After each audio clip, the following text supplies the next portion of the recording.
Now listen up, let me set the scene. Think back to E3 2018. Bethesda walks on stage. The camera pans over some hills, some mountains, a bit of coastline. Epic music starts playing, then ES6. And then that's it. Credits roll, you see in about a decade. Imagine trying that with literally any other franchise. People would lose their minds. But because it was Elder Scrolls, everybody accepted it. But why, you ask? Because at the time, Bethesda had earned that trust. And back then, Skyrim wasn't just a game, it was gaming royalty. Bethesda felt untouchable and the studio that could do no wrong. The king of open world RPGs. These are the people who make getting distracted from your quest somehow more fun than actually doing the quest. Fast forward to now, and the conversation couldn't be more different. Nowadays, when Bethesda announces something, the reaction is not quite pure excitement. It's skepticism, caution, and it's people saying, okay, but can they still pull this off? And to be honest, that might be the biggest reason Elder Scrolls 6 has become so important. This game isn't just trying to live up to Skyrim, it's trying to answer the question of if Bethesda can actually still be Bethesda. 10 years ago, this wasn't even the conversation. Nobody questioned Bethesda. You might complain about bugs and about the combat, even the weird NPC faces, but nobody doubted their ability to create worlds. Then something changed, 76 happened, and I know it's in a lot better of a place now, but first impressions matter, and that launch damaged Bethesda's reputation more than any game they'd released before. Then came Starfield. Now personally, I actually enjoyed Starfield, but the reaction wasn't what Bethesda wanted. It wasn't Skyrim or Fallout. It wasn't that universal, you need to play this phenomenon. Instead, it became another argument, and unfortunately for Bethesda, that's becoming way too common. They used to release games that united people, and now they release games that divide people constantly. That's not where they want to be. Now, the biggest enemy of the Elder Scrolls 6 isn't quite another game. It's actually the nostalgia of it, because Bethesda isn't competing with Skyrim. They're competing with your memory of Skyrim. And that's pretty impossible, because if you think about it, your Skyrim story is different from mine. And maybe you remember becoming a head of the Dark Brotherhood, discovering Blackreach for the first time. Maybe you remember climbing the throat of the world, even remembering being chased by giants and accidentally achieving orbit. We've definitely all done that. Everybody remembers something different, and over 15 years, those memories become polished. The rough edges disappear and the flaws get forgotten. Great moments become legendary moments, and eventually you're no longer remembering the actual game, you're remembering how the game made you feel. See, that's the challenge, because Bethesda isn't trying to recreate Skyrim, they're trying to recreate that feeling. But good luck with that, because that's almost an impossible task. This is where I think people get carried away, because Skyrim, it was amazing,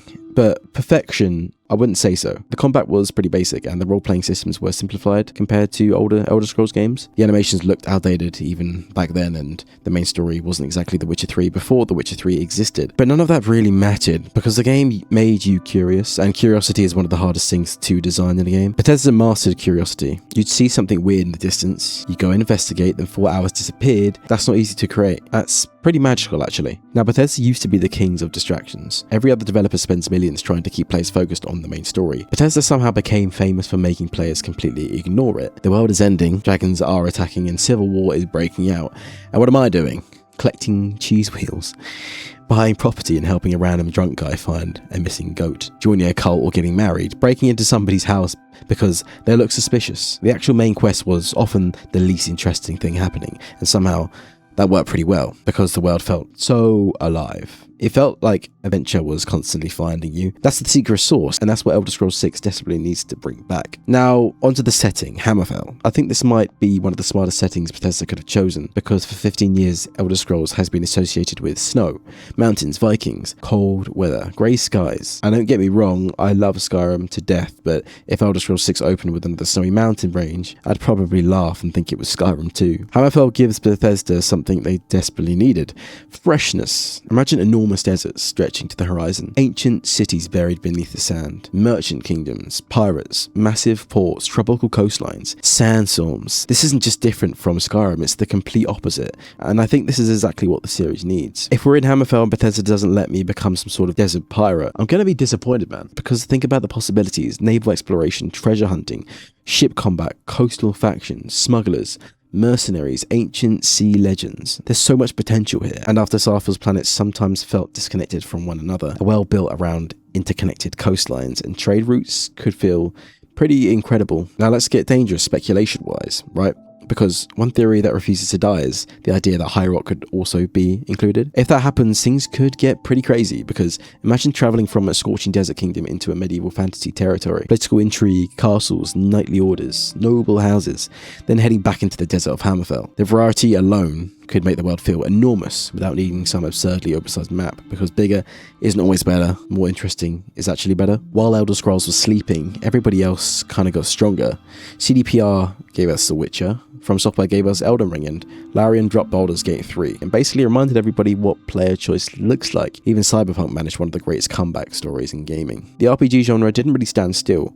It pretty much evolved, and now Bethesda has to step back in the arena, not as the undisputed champion, but as a challenger. And that's a weird position for them to be in, because in the past, they were always on top. I think Starfield taught Bethesda something very, very important. Players don't care how big your game is. They care how memorable it is. Starfield had hundreds of worlds, but most players can probably name more memorable locations from Skyrim. Memorable beats massive every single time.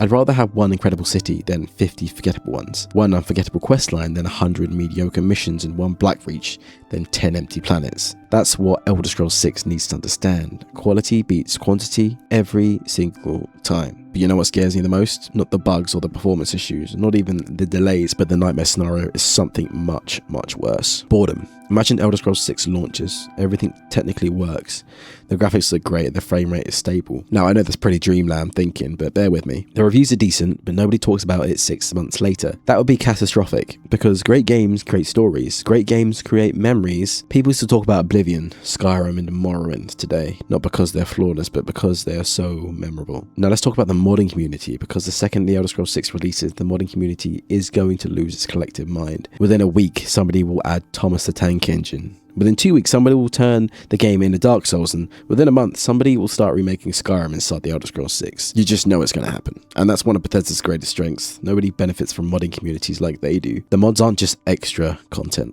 They're part of the identity. Now, this isn't just about Bethesda, but Xbox needs this game badly, because whether people like it or not, Elder Scrolls 6 is one of the biggest exclusives Microsoft has ever acquired. This is the kind of game that sells subscriptions, moves consoles and dominates social media, creates headlines. The stakes aren't just high, they're pretty damn ridiculous. And you know what's funny? I don't need Elder Scrolls 6 to revolutionize gaming. I don't need it to cure cancer. I don't need it to get a 98 on Metacritic.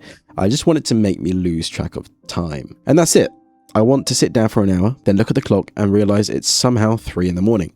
I want a world that constantly rewards curiosity. A world where every hill, cave, ruin, shipwreck and city feels worth exploring. I want adventure. Not a checklist, but I want pure adventure.